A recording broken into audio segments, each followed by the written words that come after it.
Hey up! Right, last year I filmed this segment for a video. I'm not sure how long it is, a 20 or 30 minute segment of me going over the Humber Bridge and coming back. And as I was coming back over the Humber Bridge, an incident occurred. And I remember shortly after that incident chuckling to myself that the footage that I'd captured was a textbook example of troll bait. Now, when I say trolls, I don't mean those mythical creatures that live under bridges.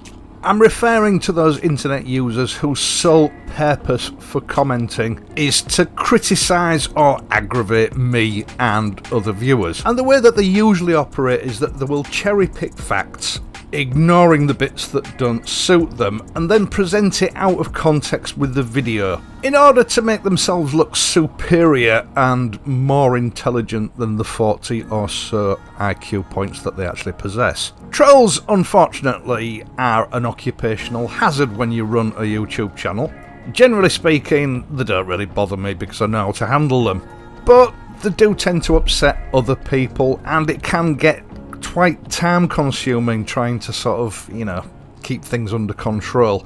And so to that end, although I've used this footage once or twice in previous videos, I've always omitted that particular section of the footage, otherwise the comments sort of go off at a tangent which detracts from the actual subject of the video that I'm making. But then a couple of weeks ago I made a video relating to the new speed limiters that are coming into force shortly, combined with an attempt to broach the subject of exceeding the speed limit whilst overtaking, because it's something that had come up quite a lot in the past. And because of the subject matter of that video, I decided to leave that segment in, just to see what would happen.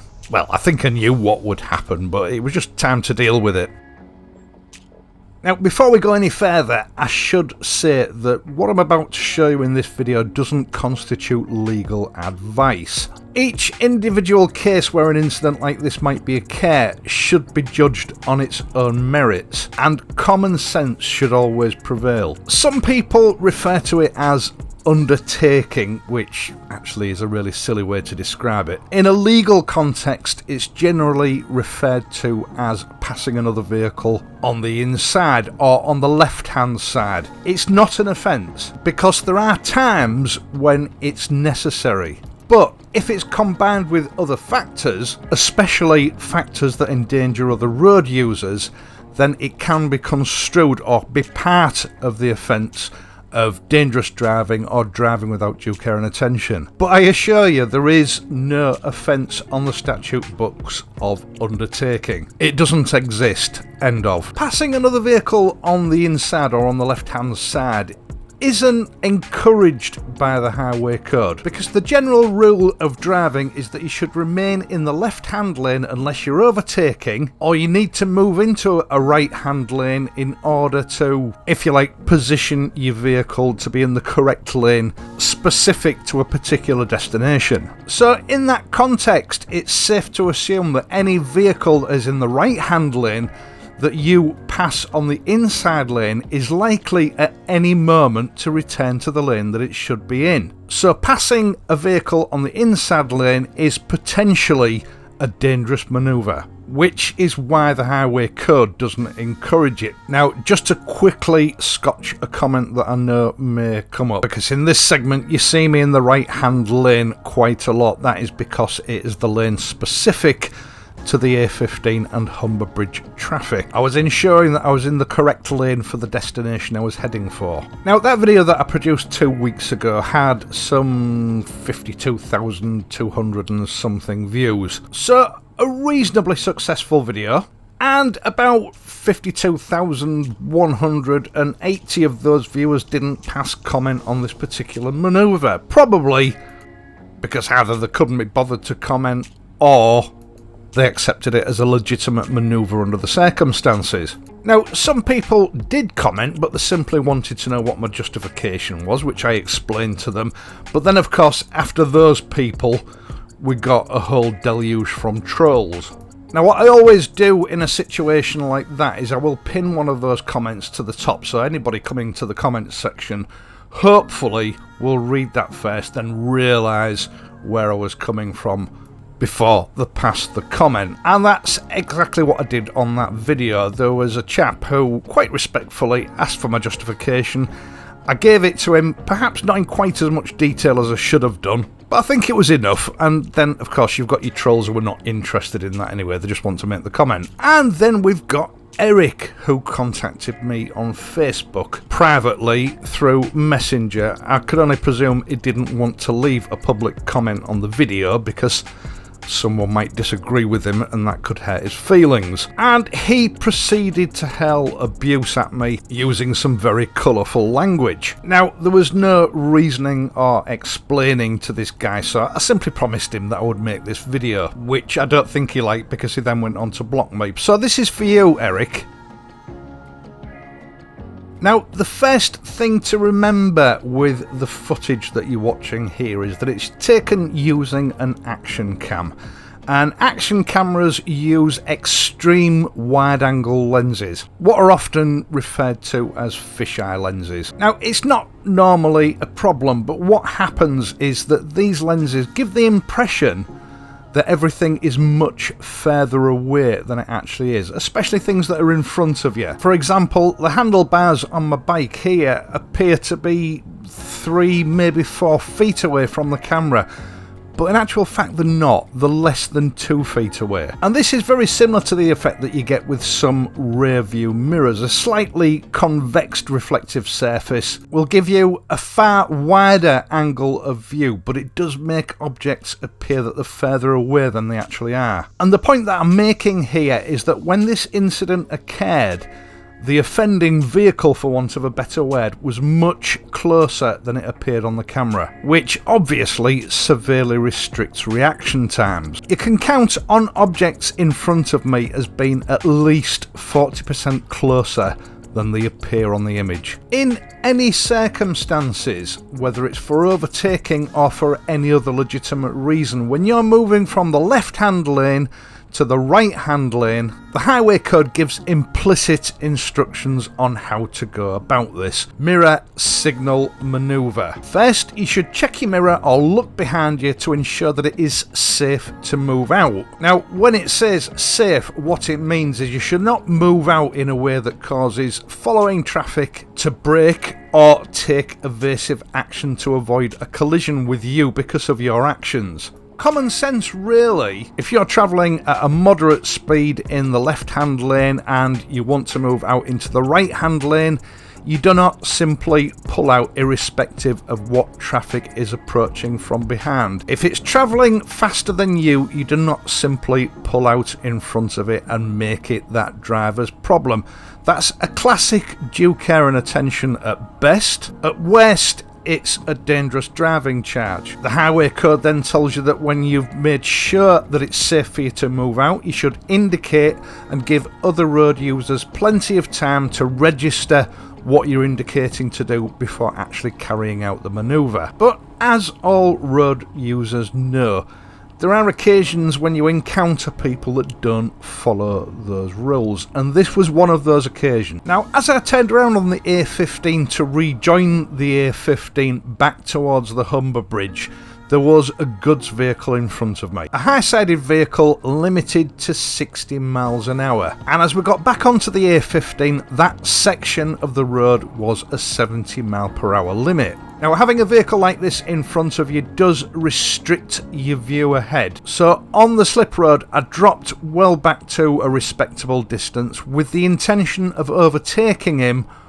when it was safe to do so once we got back onto the A15. As we entered the A15, I checked my mirrors. I could see that there was quite a lot of traffic approaching fast from the rear, but that they were far enough away for me to be able to overtake him without presenting any hazard to them. So I activated my right hand indicator and swiftly commenced an overtaking manoeuvre. All quite legitimate, safe and within the rules. Now, as I was overtaking him, we hit the first marker for some roadworks ahead.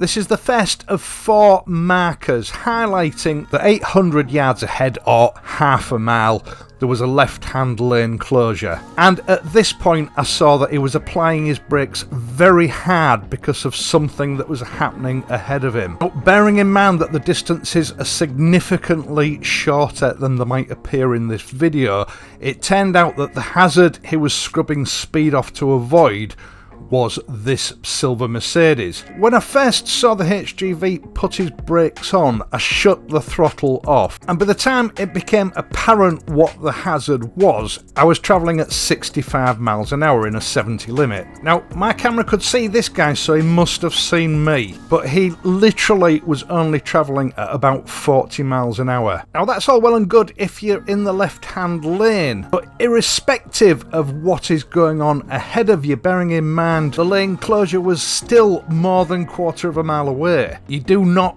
pull out in front of traffic that's travelling at nearly twice the speed you're travelling. That is at best a due care and attention, at worst a dangerous driving charge. I'll say it again, this vehicle was much closer than it appears in this video. Now, I have timed this, and from this guy moving into my path, I had about 6 or 7 seconds to assess what was going on, decide what action to take, and then actually take evasive action. Now, by this point, following traffic had closed in on me significantly, so an emergency braking procedure wasn't advisable. Not only that, I wasn't convinced I would have been able to stop sufficiently in time to avoid a collision with this car. I was closing in on him fast, but the inside lane was empty, providing me with the safest escape route, so I indicated and moved into that lane.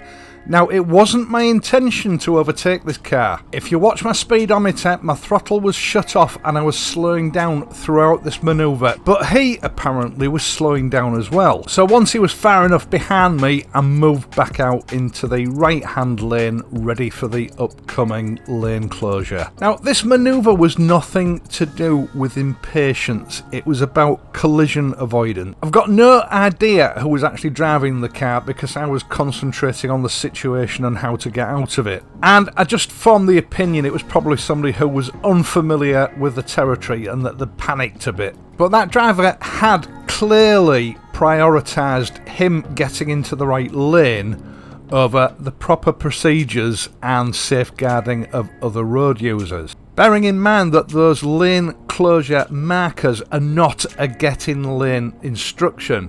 They're an advanced warning of a lane closure to give drivers plenty of time to assess the situation and safely move out, ready for encountering that obstacle when it's safe to do so.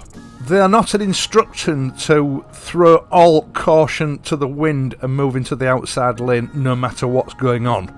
One thing is for certain, back in the day when I was a policeman, if I'd been following in a car and I'd witnessed that, it wouldn't be the motorcyclist that I would pull over, it would have been the Mercedes for dangerously pulling out in front of another fast-moving vehicle and forcing that vehicle to take evasive action to avoid a collision. Now, once I got past the roadworks, I completely changed my mind about this driver, because before too long, as I was travelling along at 50 miles an hour on the bridge, which is the legal limit on that bridge, the Mercedes overtook me at 60 or thereabouts. So I don't think that it was a non-local who was just being overcautious. I just think he wasn't paying attention to his driving. In fact, he must have been a local because he left the bridge on the pass holders lane, indicating that he uses this bridge frequently. And what is strange is that he actually seemed to speed up when he hit the 30 mile an hour zone. I just don't know what was going on with this guy.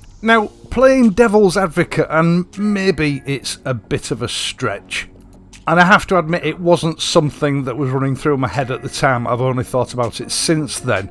This could conceivably fit within Rule 268 of the Highway Code, even with the collision avoidance of this scenario being absent. Although that's certainly not a manoeuvre that I would intentionally carry out, simply to pass an absurdly slow moving car in the right hand lane in a 70 mile an hour zone. Now, granted, when watching this footage, you're not in possession of the full facts. You can't see in the mirrors, you can't see what's happening behind me, but you can see that my overtaking the truck was a perfectly legal, safe and legitimate action, and that the circumstances from there on were not my doing. It was down to another road user not paying attention. But what I think is important here is that I took a course of action that represented the most sensible, safe and least dramatic option that I had. Not just looking after my own safety, but also safeguarding those behind me. Emergency braking on dual carriageways and motorways often ends badly. You're far more likely to lose traction with the small footprint that your tyres have on the road with a motorcycle than you are with a motor car. And with over 100 court appearances as a police witness under my belt, I'm confident that the course of action I took was the correct one. To all of those people who snapped and snarled at me for my actions, I strongly suggest you get yourself a copy of the Highway Code and read it from cover to cover. You're obviously in need of a refresher, and that especially includes you, Eric. You know who you are. Once again, thank you so much for watching this and my other videos, and in doing so, helping to support this channel. I really do appreciate it. Now, if you have enjoyed this video, I would appreciate it also if you would leave a like, and if you're not a subscriber, subscribe to the channel. And for those people that like to get into the comment section and talk about lane hogging, I could make a video about the 1 minute rule. If you're interested, let me know in the comments section down below. I'm of course going to be back on Friday, so until then, if you're riding, ride safely, and I'll see you soon.